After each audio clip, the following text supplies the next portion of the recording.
Welcome to English Baba channel class 9 Hindi के काव्य खंड से आज हम करेंगे कबीर की साखियां और शबद के क्वेश्चन आंसर। तो जल्दी से वीडियो को लाइक कर दो।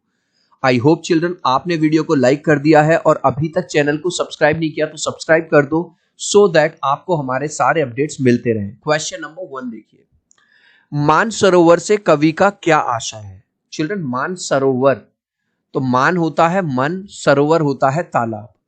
तो मान सरोवर से कवि का जो तात्पर्य है वो है एक ऐसे तालाब से, यानी कि हमारे मन से। जैसे कि तालाब में बहुत सारे हंस घूमते रहते हैं, उसी तरह से हमारे मन में भी तरह तरह के विचार चलते रहते हैं। तो इस बात को कैसे लिखेंगे? मान सरोवर से कवि का आशय है हृदय रूपी तालाब से। ठीक है, मान सरोवर का मतलब क्या है? हृदय रूपी तालाब। और ये तालाब कहाँ पे है? ये हमारे मन में स्थित है। कवि ने सच्चे प्रेमी की क्या कसौटी बताई। यहां पे चिल्ड्रन प्रेमी मतलब ईश्वर, तो सच्चे प्रेमी की क्या क्या कसौटी बताई है? उसका मन पवित्र होता है। जो भी ईश्वर को भजेगा, जो भी ईश्वर के सच्चे गुण को जानेगा, उसका मन, उस इंसान का मन कैसा होगा? पवित्र होगा। ऐसे प्रेमी से मिलने पर उसके मन के सारे पाप नष्ट हो जाते हैं। जब एक प्रेमी दूसरे प्रेमी से मिलेगा, तो एक प्रेमी कौन है? मनुष्य, साधक, और दूसरा प्रेमी है ईश्वर। तो जब ईश्वर से मुलाकात होगी तो उसके सारे जो पाप हैं वो नष्ट हो जाएंगे। तीसरे दोहे में कवि ने किस प्रकार के ज्ञान को महत्व दिया है? इस दोहे में कवि ने आध्यात्मिक ज्ञान, है ना, जब हमको आध्यात्मिक ज्ञान हो जाता है तो संसार के सारे कष्ट दूर हो जाते हैं, सारे बंधन दूर हो जाते हैं। तो कवि ने आध्यात्मिक ज्ञान को महत्व दिया है। इस संसार में सच्चा संत कौन कहलाता है? सच्चा संत कौन है? इस संसार में सच्चा संत वह है जो जाति धर्म के चक्कर में पड़े बिना प्रभु की सच्ची भक्ति करता है। तो कबीरदास जी क्या कहते हैं? कुछ लोग कहते हैं कि भाई मैं हिंदू हूं, मैं मुसलमान हूं, मैं सिख हूं, मैं ईसाई हूं, मैं जाट हूं, मैं यादव हूं, मैं बनिया हूं। तो कबीरदास जी कहते हैं कि जो सच्चा संत होगा वो जाति और धर्म के चक्कर में पड़ेगा ही नहीं, वो तो निर्गुण रहेगा और ईश्वर की सच्ची भक्ति करेगा। अंतिम दो दोहों के माध्यम से कबीर ने किस प्रकार की संकीर्णताओं की ओर संकेत किया? संकीर्णता मतलब लोगों की क्या सोच है। भाई लोगों की ये सोच है कबीर के हिसाब से कि लोग अपने अपने धर्म की तो तारीफ करते हैं और दूसरे के धर्म को बुरा भला कहता है। अगर कोई हिंदू है तो अपने धर्म की तारीफ करेगा, दूसरे को बेकार बताएगा। मुसलमान है तो अपने धर्म की तारीफ करेगा, दूसरे के धर्म को खराब बताएगा। तो कवि ने एक तो ये चीज, एक तो इस सोच को बताया है। और कबीरदास जी दूसरी सोच क्या कहते हैं कि लोगों को घमंड हो जाता है ऊंचे कुल में पैदा होने का, कि मैं तो राजा के घर पैदा हुआ हूँ, अंबानी के घर पैदा हुआ हूँ, मैं तो टाटा का बेटा हूँ, बिरला का बेटा हूँ, ये हूँ। तो आंसर देखो क्या लिखेंगे। अंतिम दो दोहों में कबीर ने निम्नलिखित संकीर्णताओं की ओर संकेत किया है। नंबर 1, अपने धर्म को ऊंचा करना और दूसरे के धर्म को नीचा दिखाने की संकीर्णता, कि भैया मेरा धर्म तो सबसे बढ़िया है और दूसरों का धर्म खराब है, तो ये चीज तो गलत है। दूसरा, ऊंचे कुल का घमंड। कुछ लोगों को घमंड हो जाता है, अभिमान हो जाता है कि भैया मैं तो बहुत रिच फैमिली में जन्म लिया है, मैं तो बहुत राजा हूं, मालदार हूं, ये हूं, वो हूं। किसी भी व्यक्ति की पहचान उसके कुल से होती है या उसके कर्मों से? तर्क सहित उत्तर दीजिए। अब क्वेश्चन ये पूछ रहा है कि किसी भी इंसान की जो पहचान है वो उसके कुल से होगी, कि वो गरीब कुल में पैदा हुआ है, ऊंचे कुल में, अमीर कुल में, या उसके कर्मों से। तो ये तो हम सब जानते हैं कि भाई आदमी को जाना जाता है उसके कर्मों से, ना कि उसके कुल से। जैसे यहाँ पे मैं उदाहरण दे रहा हूं भगवान श्री राम का और भगवान श्री कृष्ण का। ये दोनों ही राजा के घर पैदा हुए थे, लेकिन इनको इसलिए नहीं जाना जाता कि ये राजा के पुत्र थे। इनको इसलिए जाना जाता है कि इन्होंने संसार में आके इतने अच्छे काम किए और लोगों को सीख दी, इसलिए आज इनको दुनिया पूजती है। अब राजा तो रावण भी था, लेकिन राजा रावण ने बुरे काम किए, माँ सीता का अपहरण किया, भगवान को बुरा भला कहा, है ना, इसलिए हम रावण का पुतला जलाते हैं। वहीं पे आप देखो, जो एपीजे अब्दुल कलाम आजाद थे वो एक मिडिल क्लास फैमिली में पैदा हुए थे, छोटे से गांव में इन्होंने पढ़ाई लिखाई करी, लेकिन अपनी क्वालिटी के बलबूते, अपने कर्मों के बलबूते ना केवल वो भारत के राष्ट्रपति बने, बल्कि आज भी जब वो इस संसार में नहीं है, लोग उनकी तारीफ करते हैं, उनकी वीडियोस देखते हैं, अपने बच्चों को दिखाते हैं। तो इंसान जाना जाता है अपने कर्मों से, ना कि अपने कुल से। तो आंसर कैसे लिखेंगे? किसी व्यक्ति की पहचान उसके कर्म से होती है, कुल से नहीं होती। ठीक है, जैसा कर्म करेगा वैसी उसकी पहचान बनेगी। कोई व्यक्ति यदि ऊंचे कुल में जन्म लेकर बुरे कर्म करता है तो वह निंदनीय हो जाता है कि नहीं? भाई देखो, राजा था रावण, था कि नहीं? पूरी दैत्यों का रावण राजा था, लेकिन काम इसने बुरे किए, तो आज भी हम इसका पुतला जलाते हैं, रावण का।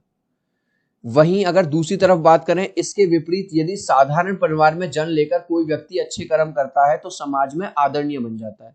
वहीं हमने दूसरा उदाहरण देखा एपीजे अब्दुल कलाम का, कि साधारण परिवार में जन्म होने के बावजूद भी अपने कर्मों से न केवल भारत के राष्ट्रपति बने, कि पूरे के पूरे समाज में, पूरे के देश में आज भी आदरणीय बने हुए। नेक्स्ट, हस्ती चढ़िए ज्ञान को सहज दुलीचा डार, स्वान रूप संसार है भूकन दे झक मार।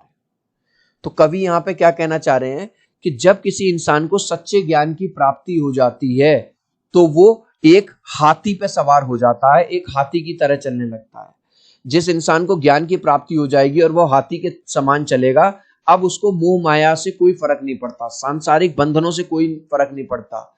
जो लोग चिढ़ने वाले हैं, आलोचना करने वाले हैं, वो कुत्तों की तरह उस पर भौंकते रहेंगे। चिल्ड्रन, आपने देखा होगा, जब ये कहावत है कि जब हाथी चलता है तो कुत्ते भौंकते रह जाते हैं, लेकिन हाथी को जहां जाना होता है वहां वो चला जाता है, और लास्ट में जो कुत्ते हैं भौंक भौंक के थक जाते हैं और चुप हो जाते हैं। तो यहाँ कवि ये कह रहे हैं कि जब किसी व्यक्ति को सच्चे ज्ञान की प्राप्ति हो जाती है तो एक तरह से वो हाथी के ऊपर सवार हो जाता है और उस पर कुत्तों के भौंकने का, यानी कि आलोचना करने वाले व्यक्तियों का कोई भी असर नहीं पड़ता। तो आंसर कैसे लिखोगे? इस पंक्ति में कवि ने ज्ञान के महत्व को बताते हुए कहा है कि ज्ञान की प्राप्ति करने वाला व्यक्ति हाथी के समान चलता जाता है। देख रहे हो, जिसको ज्ञान की प्राप्ति होगी वो हाथी के समान चलता जाएगा, उस पर आलोचना करने वाले व्यक्ति यानी कि कुत्तों के भौंकने का कोई भी असर नहीं पड़ता। अब इसका शिल्प सौंदर्य क्या है? इस पंक्ति में भक्ति रस की प्रधानता, यानी कि जिसको भगवान की प्राप्ति हो गई है, भक्ति रस की प्रधानता दी गई है। और भाषा कौन सी है? सदुक्कड़ी भाषा। ठीक है, कबीर के लिए जब भी भाषा आए तो आपको सदुक्कड़ी भाषा का प्रयोग किया गया है। गाइज, अभी तक इस वीडियो को एक लाइक नहीं किया ना, तो यार एक लाइक कर देना। आपके एक लाइक से, एक सब्सक्राइब से बहुत मोटिवेशन मिलता है। मैं 3 तक काउंट करूंगा, चिल्ड्रन प्लीज वीडियो को लाइक कर देना। 1 2 3। आई होप चिल्ड्रन आपने वीडियो को लाइक कर दिया है, चैनल को सब्सक्राइब कर दिया है। Thank you children. मनुष्य ईश्वर को कहां कहां ढूंढता फिरता है? कबीरदास जी कहते हैं कि मनुष्य अपने ईश्वर को कोई मंदिर में ढूंढ रहा है, कोई मस्जिद में ढूंढ रहा है, कोई काबा में ढूंढ रहा है, कोई कैलाश में, जैसे पूजा स्थलों और धार्मिक स्थानों पर खोजता रहता है। कबीर ने ईश्वर प्राप्ति के लिए किन किन प्रचलित विश्वासों का खंडन किया है? कबीर तो विश्वास नहीं करते, ना तो धर्मों में विश्वास करते, ना वो जात पात में विश्वास करते। तो कबीर क्या कहते हैं? कबीर के अनुसार ईश्वर ना तो मंदिर में है, ना ही मस्जिद में है, ना काबा में है। ये सब ऊपरी दिखावे हैं, ढोंग है, इनमें मन लगाना व्यर्थ है। ये किसका कहना है? कबीर का। कबीर ने ईश्वर को सब श्वासों की श्वास में क्यों कहा है? कबीर कहते हैं कि भैया तुम मंदिर में जा रहे हो, कोई मस्जिद में जा रहा है, कोई गिरजाघर जा रहा है, कोई कहीं जा रहा है, वहां नहीं है ईश्वर। ईश्वर तो कण कण में, हर चीज में ईश्वर बसता है। हर सांस में जो इंसान जो सांस ले रहा है, हर सांस में ईश्वर समाया हुआ है। बस जरूरत है तो उनको पहचानने की। तो क्या लिखेंगे आंसर?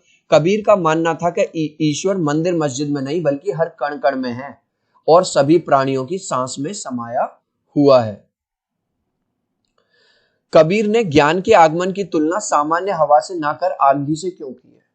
भाई आपने देखा होगा जब आंधी आती है ना, तो आंधी के सामने जो भी कमजोर चीज आएगी उसको तहस नहस करती हुई जाती है। ऐसे कबीरदास जी कहते हैं कि जब इंसान को ज्ञान की प्राप्ति होती है तो उसके सारे मोह बंधन और जितनी भी उसकी खराब नॉलेज थी, जो भी सांसारिक बंधन थे, लोभ मोह स्वार्थ, सब कुछ खत्म हो जाता है। और जिस तरह से आंधी अपना काम फटाफट करती है, तेजी से करती है, उसी प्रकार सच्चा ज्ञान प्राप्त होने वाला मनुष्य भी शारीरिक बंधनों से, समाज के बंधनों से और सभी मोह माया से बहुत जल्दी मुक्त हो जाता है। तो आंसर कैसे लिखोगे?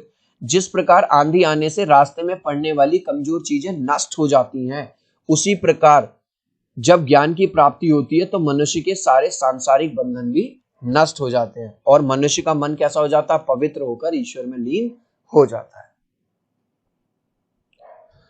ज्ञान की आंधी का भक्त के जीवन पर क्या प्रभाव पड़ता है? जब ज्ञान की प्राप्ति होती है, ज्ञान की आंधी से मनुष्य के जीवन पर यह प्रभाव पड़ता है कि उसकी सारी शंकाएं, जितने भी डाउट होते हैं वो क्लियर हो जाते हैं, उसकी सारे अज्ञानता का नाश हो जाता है, मन पवित्र व साफ होकर प्रभु की भक्ति में लीन हो जाता है। भाव स्पष्ट करना है हित चित की वह श्रेणी गिरानी मोह बलिंडा टूटा। तो यहां ज्ञान की आंधी के कारण मनुष्य के स्वार्थ रूपी दोनों खंभे टूटकर गिर गए। मतलब इंसान क्या लगा रहता कि यार मुझे बड़ी गाड़ी मिल जाए, बड़ा घर मिल जाए, बंगला मिल जाए, ये मिल जाए। तो वो कह रहे हैं कि जब ज्ञान की प्राप्ति होती है, ज्ञान की आंधी चलती है, तो वो जो खंबे हैं जिनकी वजह से वो शारीरिक बंधनों में बंधा हुआ है, शारीरिक और मानसिक सांसारिक जीवन में पड़ा हुआ है, वो सारे खंबे टूट जाते हैं, ज्ञानता के खंबे, और उसकी मन की सभी बुराइयां खत्म हो जाती हैं और उसका मन भी साफ हो गया है। आंधी पीछे जो जल भूटा प्रेम हरि जन भीना। ज्ञान की आंधी आने के बाद मन जो है प्रभु की भक्ति में लीन हो गया है। ज्ञान की वर्षा से सारी बुराइयां भी धुल गई। देखो बारिश आती है तो जितनी भी क्या नाम है गंदगी होती है वो सब साफ कर देती है। उसी तरह से ज्ञान की आंधी आने से, ज्ञान की वर्षा से जो सारी बुराइयां हैं वो भी धुल गई हैं, अर्थात मन कैसा हो गया है, साफ हो गया है।